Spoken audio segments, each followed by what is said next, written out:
Unbelievable.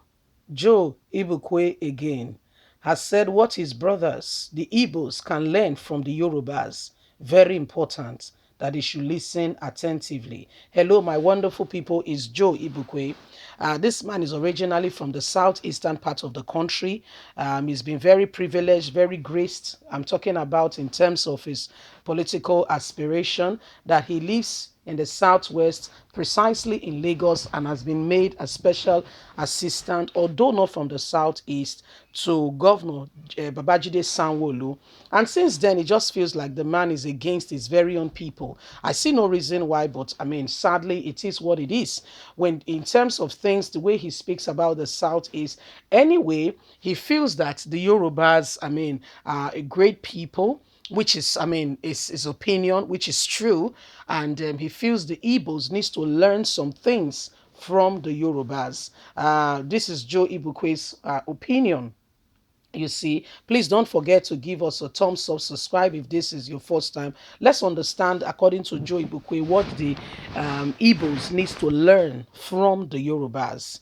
Did the Yorubas go to war when June 12, 1993 presidential election was won by their then chief MKO Abiola, and it was annulled on June 23rd, 1993 on a sheet of paper by IBB? Did Yoruba go to war when Abiola's wife was murdered in Lagos in the morning of June 4th, 1996? Did Yoruba go to war when the winner of the historic election was poisoned on July 7th, 1998? Did Yorubas go to war when those who died, who killed Abiola, imposed Obasanjo on them as president in 1999? Did Yorubas accept Chief Ernest when IBB made him head the interim government in 1993? Yorubas rejected OBG and Shackle because this unique race was never being slaved to public office, and yet they have remained number one in Nigeria.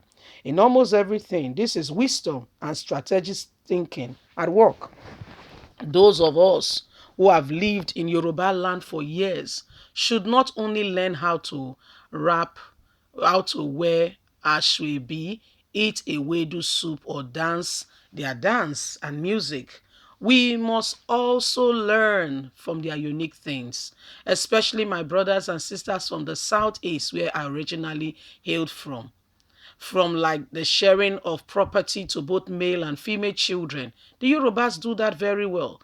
Religious tolerance, ethnic tolerance, transferring legacies from generation to generation. Do you know that APC leader Shiwaju Ahmed Bola Tinubu's wife is a Christian?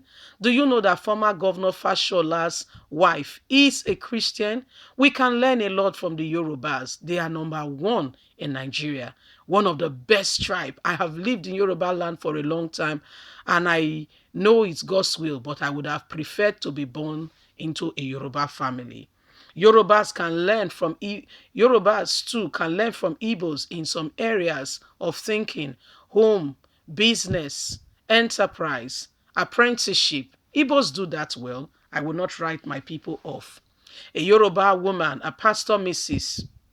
of the Redeemed Christian Church of God, Old Nepa Road, Phase 4, Abuja, was killed by unknown persons on Saturday, July 9th, 2006, while preaching the gospel around 5:30 a.m. I have followed the reaction on the interior, and Yorubas did not behave like the Igbos.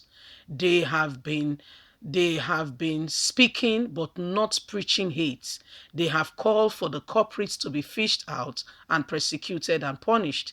Mrs. Eunice Elisha has been if she had been an Igbo woman, oh, all hair would have let loose.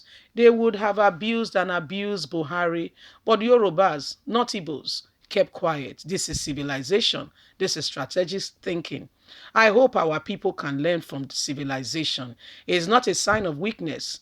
He who fights and runs lives to fight another day.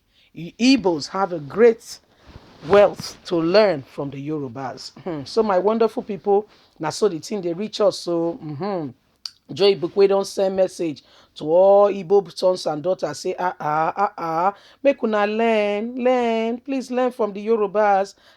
They are using wisdom. And he cited a whole lot of things. I want to say that if you want to talk about the Yorubas learning from the Igbo, by the way, I'm not from either the the southeast or the southwest. Okay, so I'm not speaking for or against anybody. But looking at what Joe has said, the South has a lot going for them in terms of politics. Unlike the Southeast, to be very candid, look at things through the spectacles of fairness, equality, and justice have been seriously marginalized in Nigeria. When last did we have a Southeast person in this country be a president? In the last 10 years, please give me a reply.